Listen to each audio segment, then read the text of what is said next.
প্রিয় দর্শক, আপনারা কি একটা জিনিস খেয়াল করেছেন? ভৈরব সূর্যবংশী যখন আউট হয় 28 বলে 45 রান করে, তখন মাত্র 9 ওভারের মধ্যে 91 করে ফেলে ভারত। ভৈরব সূর্যবংশী ফিরে গেলে ভারত হারায় 91 রানের মধ্যে 3 উইকেট। এরপর অবাক করা ব্যাপার হলো, পাকিস্তানি বোলাররা ভারতকে রীতিমতন দাঁড়াতেই দেয়নি।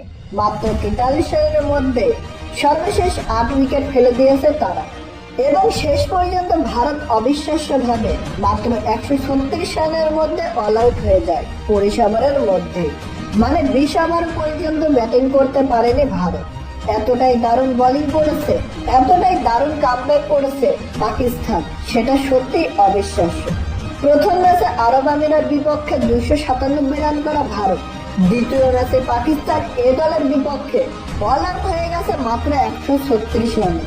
বিষয়টি কি মেনে নেওয়া যায়? না দর্শক, পাকিস্তান সেটা মানিয়ে দিয়েছে। এরপর জয় তুলে নিয়েছে 8 উইকেটের বড় ব্যবধানে।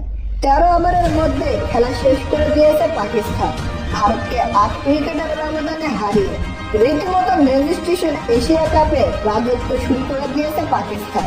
দলের হয়ে দারুণ ব্যাটিং করেছেন বাদশাহ খান। আর ভারতকে হারিয়ে পাকিস্তানের সে কি উদযাপন, একদম চুপ করিয়ে দিল ভারতকে। এরপর আবার শেষ দিয়ে আল্লাহর কাছে শুকরিয়া আদায়। ভারতীয় দর্শকদের রীতিমতো নীরব করে দিল পাকিস্তান। তো প্রিয় দর্শক, আপনারা এই ম্যাচটা কেমন উপভোগ করেছেন তা জানিয়ে দিন আমাদের কমেন্ট বক্সে।